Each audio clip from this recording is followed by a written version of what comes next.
교회 여러분, 오늘 우리가 정말 기쁜 교회 창립 기념주일입니다.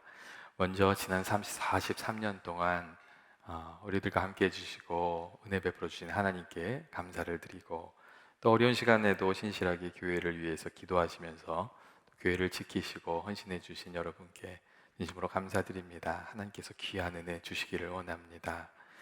오늘 창립 기념주일을 맞이해서 하나님 기뻐하시는 교회가 무엇인가, 우리 다시 한번 생각해 보기를 원합니다. 우리가 정말 하나님 기뻐하시는 교회가 되어야 되잖아요. 그래서 오늘 하나님 기뻐하시는 교회에 대해서 좀 같이 나누려고 합니다. 여러분, 하나님 기뻐하시는 교회는 어떤 교회지요? 첫째로, 하나님 기뻐하시는 교회는 살아계신 하나님을 향한 믿음을 가지고 예배하는 교회입니다. 믿음 없는 세상에 살면서 하나님의 살아계심을 증거하는 교회, 그리고 하나님의 말씀이 참되다는 것을 세상에 보여주는 그런 교회, 하나님께 영광 돌리는 교회, 하나님께서 기뻐하시는 교회입니다. 요한복음 4장 말씀을 보면 하나님께서 참되게 예배하는 자를 찾으신다 하는 그런 말씀이 있습니다. 하나님께서 참되게 예배하는 자를 찾으신다는 말씀은 그런 이들을 기뻐하신다는 뜻이고, 또 하나님 예배하는 이들과 함께 하는 것을 주님께서 기뻐하신다는 그런 의미가 거기에 있습니다. 이 참되게 예배하는 이들을 하나님이 만나 주시고 그들에게 은혜를 베풀어 주신 겁니다. 여러분, 우리가 참되게 예배해야 된다고 성경이 말하잖아요. 이 참되게 예배한다는 것은 하나님을 경외하는 마음으로 예배하는 것을 말하고, 예배를 통해서 하나님께 온전히 영광을 돌리는, 하나님을 높이면서 예배하는 것을 의미합니다. 하나님 주신 은혜에 감사하면서 예배하고, 크신 하나님께 영광 돌리면서 예배하고, 이게 참되게 예배하는 겁니다. 그렇기 때문에 우리가 예배할 때 하나님께 찬송하는 게 참 중요합니다. 찬송을 통해서 하나님께 우리가 영광 돌릴 수 있게 되기 때문에 그렇습니다. 때때로 사람들 중에는 우리가 행한 어떤 선한 일이 사람들로부터 주목받았을 때, 이렇게 사람들이 막 칭찬하려고 할 때, 그럴 때 간증을 통해서 하나님께 영광을 돌릴 수 있다, 꼭 그렇게만 생각하는 분들이 있습니다.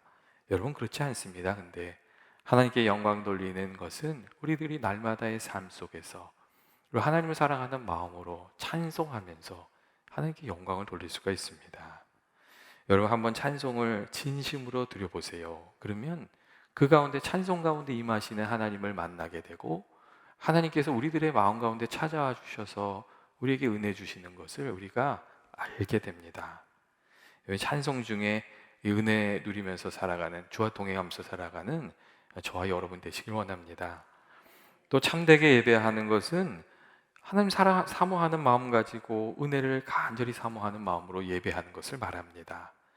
여러분, 어떤 사람이 하나님을 만나지요?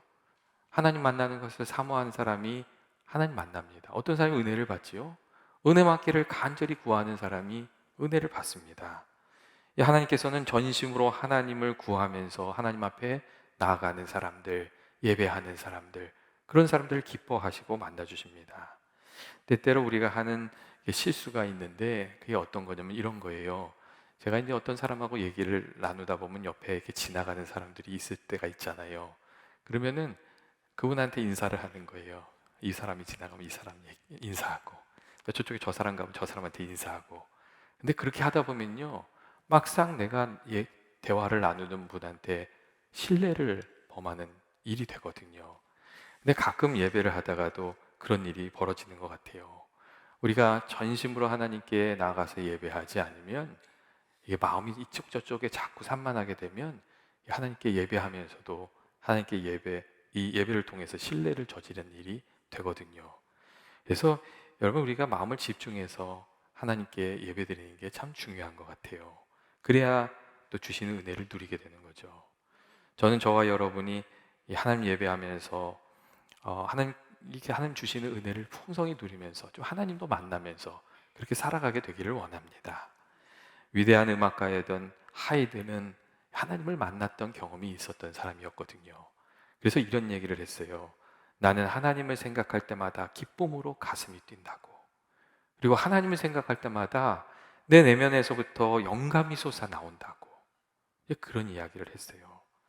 여러분, 우리가 이렇게 하나님께 예배하는 중에 하나님을 만나게 되어서 하나님 생각할 때마다, 예배할 때마다 우리 마음이 기쁨으로 가득 차고 감사로 가득 차고 영감으로 가득 차게 되는 그런 은혜도 우리 가운데 있게 되기를 주의 이름으로 축원드립니다. 둘째로, 하나님이 기뻐하시는 교회는 하나님의 자녀된 성도들이 예수님 닮아가는 교회입니다. 특별히 오늘날 우리가 살아가면서 이 예수님을 닮는 문제는 굉장히 중요한 문제가 되었어요. 왜냐하면 예수 믿는 사람들이 세상에서 예수 믿는 사람처럼 살지 못하고 세상 사람들처럼 살다가 비난을 당하는 일들이 많아졌기 때문에 그래요. 예전에는 세상의 교회가 무엇이 옳은 것인지를 보여주는 존재로 존재하고 이렇게 살았어요. 그런데 오늘날에는 세상이 교회를 비판하는 경우가 너무 많은 거예요. 여러분, 어떻게 된 거죠? 믿는 이들이 예수 믿는 사람답게 살지 못하니까 오히려 세상으로부터 책망받는 그런 존재가 되어버린 겁니다. 여러분, 이 문제에 대해서는 목회자들도 장로님들도 집사님들도 권사님들도 누구도 자유롭지 않은 것 같아요. 누군가 실수를 하면 예전에는 예수 믿는 사람이 어쩌다 그랬대 이렇게 얘기했는데, 요즘에는 이렇게 예수 믿는 사람이 실수를 하면요, 예수 믿는 사람들이 다 그래, 요즘은 그렇게 얘기하는 시대가 됐어요. 그리고 어느 교회에 분쟁이 났대 그러면 어쩌다가 교회에 분쟁이 났대, 옛날엔 그랬는데 요즘에는 교회에 분쟁이 났대 그러면 뭐라 그러죠? 교회는 맨날 싸워, 요즘 그런다는 거예요. 여러분, 참 이게 속상한 얘기가 이제 된 거죠. 그렇기 때문에 우리가 이 교회의 선한 영향력을 다시 회복하려면 예전보다 믿는 이들이 더 신실하게 예수님을 따라야 하는 줄로 생각합니다. 더 정직하게 살고, 더 신실하게 살고, 더 겸손하게 살고, 더 성김과 사랑으로 살아야 되는 줄로 이렇게 생각합니다.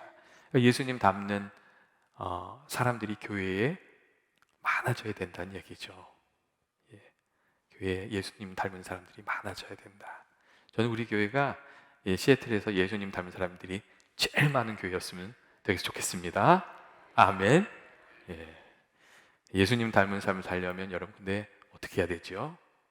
우리들 마음속에 예수님은 어떻게 하실까? 그 질문을 가지고 살아야 되는 것 같아요. 예수님은 이때 어떻게 하실까? 예수님이라면 어떻게 말씀하실까? 내가 어떻게 행동하기를 원하실까? 우리가 그 질문을 가지고 살아야 되는 줄로 생각합니다. 그때 예수님의 마음을 우리 마음속에 가지게 되잖아요. 그리고 예수님을 닮은 삶을 살게 되는 거죠.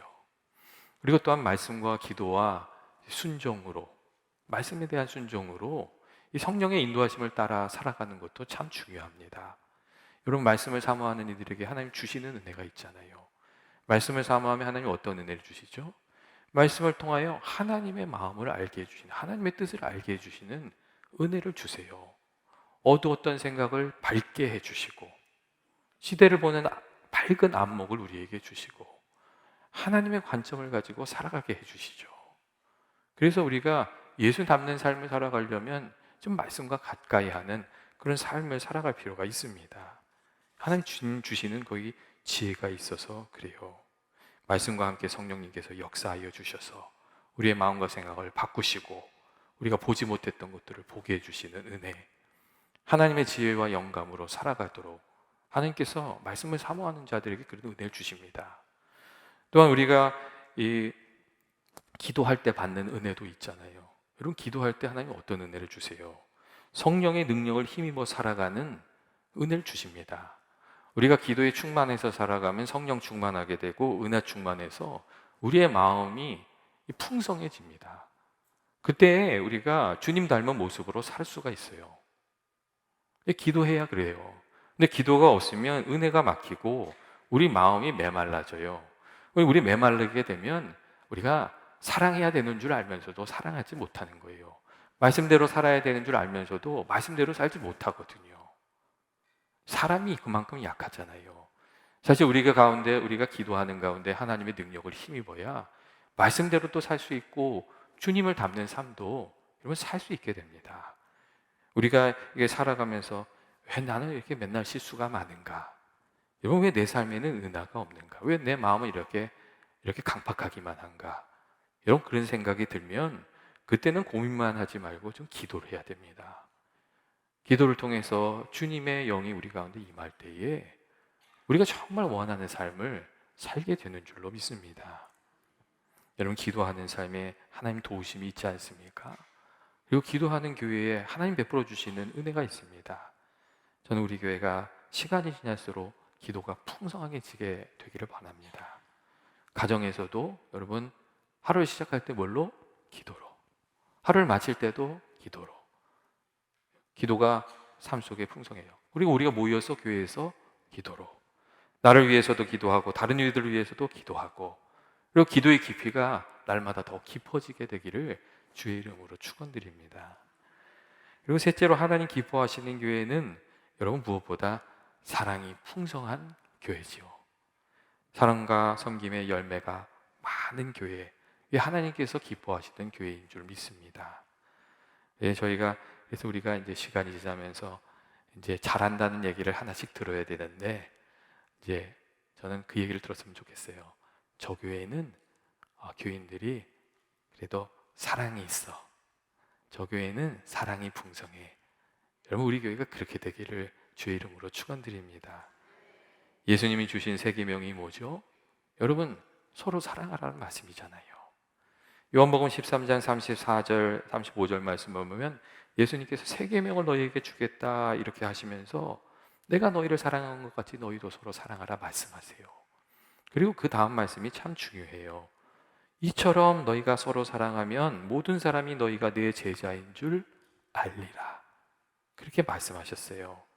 사랑이 풍성할 때 주님이 기뻐하시는 교회가 되고, 사랑이 풍성할 때 교인들이 행복한 교회가 되고, 또 사랑이 풍성해질 때 세상에 주님을 증거하는 교회도 될 수 있다는 이야기죠. 우리 교회가 늘 영적으로 사랑이 있는 좀 포근한 그 보금자리가 되어야 되지 않습니까? 어린아이들로부터 중등부 학생들도 청년들도 어르신들에 이르기까지 이 좀 포근한 교회가 되기를 원합니다. 그리고 그렇게 되려면 우리가 서로 존중하고 이 좋은 것을 베풀어주는, 좋은 것을 나누는 아름다운 그 섬김이, 그 나눔이 우리 가운데 날마다 풍성해져야 한다고 생각합니다. 받기만 원하는 것이 아니라 먼저 주는 그런 사람이 되시기를 원합니다.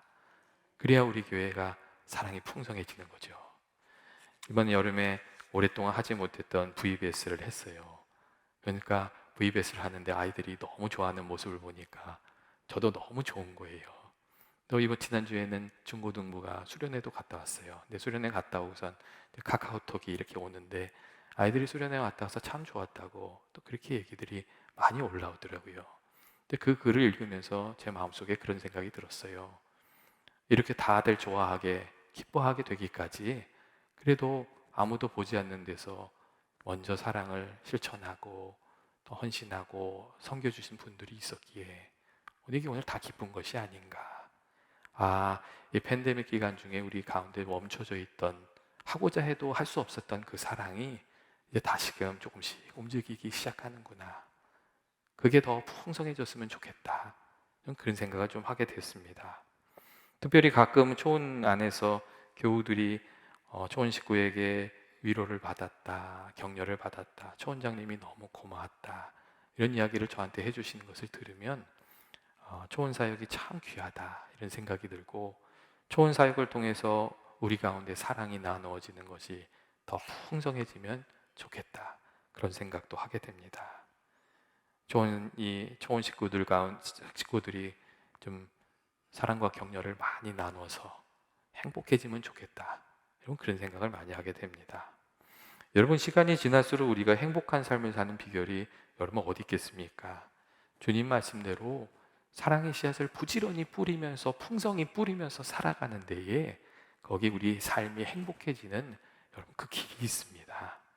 사랑의 씨앗을 뿌리면 그 대가가 반드시 돌아와요. 좀 늦게 돌아오지만 반드시 돌아옵니다. 여러분, 미움의 씨앗을 뿌리면요 대가가 좀 빨리 돌아와요. 근데 이상하게 사랑의 씨앗을 뿌리면 좀 천천히 돌아와요. 그러니까 예를 하나 들어볼까요? 제가 이제 이런 거예요. 누구한테 한번 나쁜 말을 해보세요. 금방 돌아옵니다. 근데 선한 일을 하잖아요. 그러면은 먹고 띄어먹는 사람도 많아요. 그래서 좀 천천히 돌아와요. 하지만 사랑의 씨앗을 섬김을 많이 뿌리면서 살면요, 나중에 돌아올 때 귀한 것이 옵니다. 여러분, 그게 돌아올 때 귀한 것이 와요. 내가 누구에게 사랑을 베풀었더니 영원히 주께로 돌아오는 것을 보게 돼요. 근데 여러분, 예수 믿고 누군가 구원받는 것을 보는 것처럼 귀한 게 없습니다. 여러분, 그리고 사랑을 베풀었다가 좋은 것으로 돌려받게 되었다는 얘기가 많이 있지 않습니까? 내가 풍성할 때 가난한 사람, 청년을 도왔더니 나중에 어려운 일이 처하게 되었을 때 그가 나를 돕는 사람으로 돌아오게 되었다는 그런 얘기가 세상에 너무도 많습니다. 사랑의 씨앗을 뿌리면서 살아가는 이들이 좋은 것을 받는 거지요. 그리고 여러분, 자녀들이 부모들에게 돌려주는 감사도 그런 것이 아닙니까? 여러분, 자녀들이 정말 어머니 아버지한테 감사합니다, 여러분, 그 말을 들을 때 너무 귀하잖아요. 여러분, 사랑의 씨앗을 뿌리면 언제나 귀한 것으로 돌려받게 됩니다. 그래서 우리가 사랑의 씨앗을 많이 뿌려야죠. 여러분, 사랑하라는 말씀을 주님께서 하셨는데 어디에서 실천하면 좋으시겠어요? 먼저 가정에서 실천해야죠. 그리고 초혼 식구들에게 실천하면서 살게 되시기를 바랍니다. 그리고 사랑을 베풀 때는 어떻게 베푸는 거라고요? 좋은 것을 주고, 시원찮은 거 주는 게 아니라 좋은 것을 주고, 그 다음에 넉넉히 베푸시는 저와 여러분이 되시기를 원합니다. 성경을 보면 믿는 이들은 서로 져야 할 빚이 한 가지밖에 없다고 얘기하고 있어요. 뭐라고 얘기하냐면 피차 사랑의 빚 외에는 아무것도 지지 말라고, 그렇게 얘기합니다. 믿는 이들끼리는 금전적인 빚이나 미움의 빚이나 다툼의 빚을 여러분 지는 게 아니고 사랑의 빚만 져야 되는 것이라고, 그렇게 성경이 말해주고 있습니다. 우리 교회가 시간이 지날수록 이렇게 사랑이 풍성해지는 교회가 되길 주의 이름으로 축원드립니다. 그리고 마지막으로 하나님께서 기뻐하시는 교회는 영혼 구원에 힘쓰는 교회지요. 하나님께서 가장 기뻐하시는 일, 하나님의 소원이 어디 있어요? 잃어버린 영혼이 하나님께로 돌아오는 것, 하나님께서 가장 기뻐하시고 귀히 여기시는 일이잖아요. 성도들이 협력해서 전도하고 선교하고 하나님 소원을 이루어드리는 것, 그게 이제 귀한 교회 되는 길이죠. 그렇기 때문에 예수님께서 이 하나님의 마음을 깨우쳐 주시기 위해서 그 잃어버린 한 양을 찾아 나서는 목자의 이야기도 들려주셨잖아요. 예수님이 그런 얘기 하시죠. 너희 생각에는 어떠하냐 이렇게 물으시면서, 만약 어떤 사람이 양 100마리가 있는데 그 중에 하나가 길을 잃었으면 99법을 내버려 두고 가서 한 마리를 찾아오지 않겠느냐고 그렇게 말씀하셨어요. 그리고 이런 얘기를 하셨죠. 만일 찾으면 길을 잃지 아니한 99마리보다 이것을 더 기뻐하리라, 이렇게 말씀하셨어요. 그리고 그 다음에 예수님이 하나님의 마음을 말씀하셨어요. 이 작은 자 중에 하나라도 잃는 것은 하늘에 계신 너희 아버지의 뜻이 아니니라, 그런 말씀을 하셨어요. 교회 여러분, 우리가 믿음 생활하면서 꼭 맺어야 될 열매가 2개 있는데, 하나는 사랑의 열매이고 다른 하나는 영혼 구원의 열매인 줄 믿습니다. 여러분, 우리 교회가 정말 하나님이 잃어버리신 영혼을 얼마나 귀하게 생각하시는지를 깊이 생각하여 우리 주변의 사람들을 잘 섬기고, 그래서 그들이 주께 돌아오는데 쓰임받는 귀한 한 분 한 분이 또 사명자가 되시길 주의 이름으로 축원드립니다. 정말 안타까운 것은 늘 우리가 제일 쉽게 잊어버리는 게 이 영혼 구원하라는 주님의 명령인 것 같아요. 우리가 팬데믹을 겪으면서, 그동안 어려운 일을 겪으면서 이 전도하는 일, 선교하는 일, 그런 것들이 약해졌는데, 이제 다시 그것들이 좀 회복되고, 또 시간이 지날수록 사랑과 전도와 선교와 하나님이 기뻐하시는 열매들이 가득한 교회가 되기를 원합니다. 여러분, 교회는 어떻게 세워지는 겁니까? 오늘 말씀을 보면 베드로의 신앙 고백을 들으신 예수님께서 너는 베드로다, 너는 반석이다 말씀하시고 그 반석 위에 내 교회를 세우겠다 이렇게 말씀하시는 것을 우리가 알 수 있습니다. 예수님의 이 말씀은 참된 믿음의 고백으로 살아가는 이들을 주님께서 반석으로 삼아주셔서 그들의 삶 위에, 그들의 헌신 위에 주님의 몸된 교회를 세우신다는 그런 의미가 담겨져 있습니다. 여러분, 우리들도 베드로와 같이 예수님을 향한 귀한 믿음의 고백을 들으면서 살아가면 하나님께서 우리를 반석과 같이 여겨주시고 우리들의 삶 위에 하나님의 귀한 교회가 세워지는 은혜를 베풀어 주신다는 그런 말씀입니다. 여러분, 교회가 어떻게 세워지나요? 예수 믿는 이들, 성도들의 믿음과 헌신과 사랑의 토대 위에 교회가 세워지는 거지요. 우리 교우들의 주님을 향한 믿음, 헌신과 사랑에 아버지 우리 교회가 세워지는 것이라고 성경이 말해주고 있습니다. 그리고 그 일을 잘 감당할 수 있도록 너희가 땅에서 매면 하늘에서 매일 것이라고, 너희가 이곳에서 기도하면 하나님께서 하늘에서 들으시고 응답해 주시는 것이라고 여러분 그렇게 말씀해 주고 있습니다.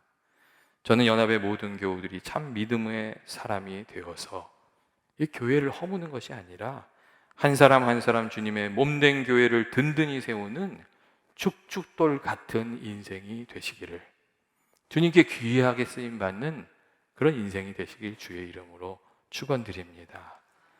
지난 43년을 한결같이 돌봐주신 하나님의 은혜가 저와 여러분과 그리고 우리 교회 위에 늘 함께하기를 주의 이름으로 축원드립니다.